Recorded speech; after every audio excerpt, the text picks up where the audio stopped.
কৃষ্ণ।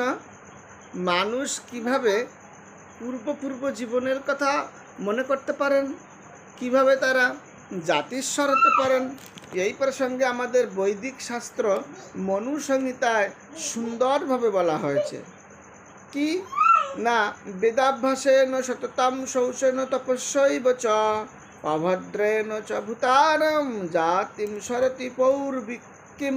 অর্থাৎ সর্বদা ভগবৎ শাস্ত্র অভ্যাস, কায় মনোবাক্যের সুচিতা, তপস্যা এবং সর্বজীবের প্রতি মৈত্রীভাব, এই সমস্ত আচরণ করলে জাতিস্বর হওয়া যায়, পূর্ব জন্মের কথা স্মরণ করা যায়। সুতরাং আপনিও যদি ভগবৎ কথা শ্রবণ, কীর্তন, কায় মনোবাক্যে ভগবানের ঐকান্তিক সেবা এবং সততার সঙ্গে যাপন করেন, তাহলে আপনিও জাতিস্বর হতে পারবেন। হরে কৃষ্ণ।